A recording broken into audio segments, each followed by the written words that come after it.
வணக்கம். நான் பாஸ்கர் பேசுகிறேன். நான் வலசரவாக்கம் பகுதியில் கங்கா நகர் அந்த பக்கமாக கடைக்கு போயிட்டு வந்தேன். கடைக்கு போயிட்டு வந்து ஒரு பக்கம் தெருவுக்கா திரும்பும்போது பார்த்தோம்னா அங்கே ஒரு நாயை நான் பார்த்தேன். அந்த நாய்க்கு கண்ணு கருவிலியில் கட்டி பார்க்கவே ரொம்ப கஷ்டமாயிடுச்சு.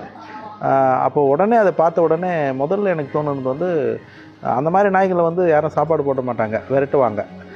அதுக்கு உடனே பக்கத்தில் இருந்த கடையில் போய்ட்டு வந்து பிஸ்கெட் வாங்கி போட்டேன். அது ரொம்ப பசியில் தான் சாப்பிட்டுச்சு. ஆனால் அதை எப்படியாவது நான் காப்பாற்றணும்னு நினச்சேன், காப்பாற்றணும். ஆனால் அது நான் சாப்பாடு அந்த ஏரியாவில் போடுறதில்ல. நான் வந்து இப்போ கிட்டத்தட்ட தினம் ஒரு 160 நாய்க்கு மேலே தனியாலாம் நான் சாப்பாடு கொடுக்குறேன். இது வந்து நான் சாப்பாடு கொடுக்குற ஏரியா கிடையாது. ஆனால் அந்த நாயை நான் பார்த்த உடனே அது எப்படியாவது நான் அதை காப்பாற்றணுங்கிற எண்ணம் மட்டும் எனக்கு முழுமையாக வந்துருச்சு. உடனடியாக நான் அதை காப்பாற்றுறதுக்கான ஏற்பாடுக்கு ஆரம்பிச்சிட்டேன். நான் பழக்கம் இல்லாத நாயினால் நான் உடனடியாக தொட்டு தூக்க முடியாது. அப்போ டாக் கேச்சரை வர வச்சு அதை பிடிச்சி அதை கொண்டு போயிட்டேன் மருத்துவமனைக்கு கொண்டு போய் அங்கே சேர்த்துட்டேன். அங்கே போய் சேர்க்கும்போது என்னென்னா, அது கண்ணில் ரத்தம் வழிஞ்சிக்கிட்டே இருந்ததுனால அந்த உடம்புல இருக்கிற பிளட்டெல்லாம் போயிருக்கு. அதுக்கு உடம்புல ரத்தமே இல்லை. உடனடியாக ஆப்ரேஷனும் பண்ண முடியாது.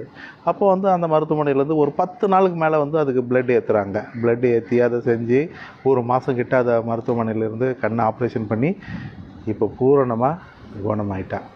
குணமானதில் பயங்கர சந்தோஷம். இப்போது அந்த பகுதி மக்களுக்கு அந்த நாயை காப்பாற்றணுங்கிற எண்ணம் இருந்துச்சு. அவங்க அந்த நாயை விரட்டலை, எதுவுமே செய்யலை. எப்படியாவது காப்பாற்றிடணும். அது பேர் ப்ரௌனின்னு வச்சுருக்காங்க. அந்த தெருவில் இருக்கிறவங்க எல்லாருமே அதை செல்லமாக பார்த்துக்கிறாங்க. அதை எப்படியாவது காப்பாற்றணும்னு நினச்சிருக்காங்க. ஆனால் அது எப்படி காப்பாற்றுறது, எங்கே கொண்டு போகிறது என்னன்றது புரியல. ஏன்னா அது கண்ணில் இருக்குது. ஆனால் அவங்க இப்போது ஆப்ரேஷன் பண்ணி அந்த கண்ணை எடுத்துட்டாங்க. கண்ணை எடுத்துகிட்டு குணமாயிடுச்சு. இப்போ அவளுக்கு ஒரு கண்ணு நல்லா தெரியும். ஆனால் அவங்க எல்லாருமே அந்த தெருவில் இருக்கிறவங்க நல்லா பார்த்துக்குவாங்க. இப்போது சூப்பராக அவள் அந்த தெருவில் சந்தோஷமாக இருக்கா.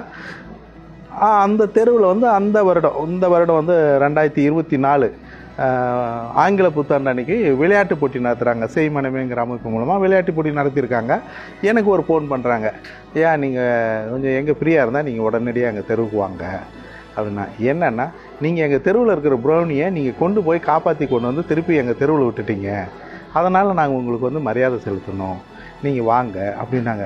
சந்தோஷம் தாங்க முடியல. இதெல்லாம் நினச்சி பார்க்க முடியாது. நாய்க்கு சோறு போட்டாலோ நாயை தொட்டாலோ விரட்டுற இந்த காலத்தில் நீங்கள் வாங்க, நீங்கள் எங்கள் ப்ரௌனியை காப்பாற்றுறதுக்கு நாங்கள் தெருவே சேர்ந்து உங்களுக்கு மரியாதை செலுத்தணும்னு வர சொல்லி அங்கே போனோம்னா அவங்க எல்லாருமே வரவேற்றாங்க. வந்த உடனே அந்த குழந்தைங்களுக்கு என் கையால் பரிசு கொடுக்க வச்சாங்க.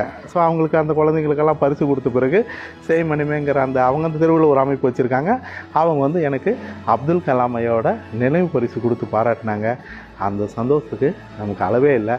அது மட்டும் இல்லை, அங்கே இருக்கிற அந்த தெருவில் இருக்கிற ஒருத்தர் பிரவீன் அப்படிங்கிறவர், மாசானா நீங்கள் இந்த மாதிரி மருத்துவ சேவை இந்த மாதிரி சேவை செய்கிறீங்க, என்னால் முடிஞ்ச உதவி 500,000 நான் அனுப்புகிறேன், நீங்கள் வாங்கிக்கோங்க. அன்னிலேருந்து இன்றைக்கி வரைக்கும் எனக்கு அவரால் முடிஞ்ச உதவி எனக்கு அனுப்புகிறாரு. அது எனக்கு பெரிய உதவியாக இருக்குது. ரொம்ப சந்தோஷம். இப்போ மன நிறைவு இருக்குது. இப்போ பாருங்கள், ப்ரௌனி அந்த தெருவில் ரொம்ப சந்தோஷமாக நிம்மதியாக இருக்கா. அந்த மக்களுமே அவளை நல்லா பார்த்துக்கிறாங்க. அது ரொம்ப சந்தோஷமான விஷயம். இந்த பணியை நான் தொடர்ந்து செய்யணும். நிறைய நாய்களுக்கு 23வது வருஷமாக இது நான் சாப்பாடு போட்டுட்டு வரேன். 160 நாய்க்கு மேலே தனியாளாக கொடுத்துட்டு வரேன். இந்த மாதிரி சாப்பாடு போடுறதுக்கும் மருத்துவ இதுக்கும் தேவைகள் அதிகமாக இருக்குது. என் சத்துக்கு மீறி தான் நான் செய்கிறேன். அது ரொம்ப சிரமமாக இருக்குது. இந்த மாதிரி சேவையை தொடர்றதுக்கு உங்களால் என்ன முடியுமோ அந்த உதவியை எனக்கு செஞ்சிங்கன்னா இந்த பணியை தொடர்ந்து செய்கிறதுக்கு ரொம்ப வசதியாக இருக்கும். நன்றி, வணக்கம். நீங்களும் உணவளிக்க உதவலாம். Please help us to feed.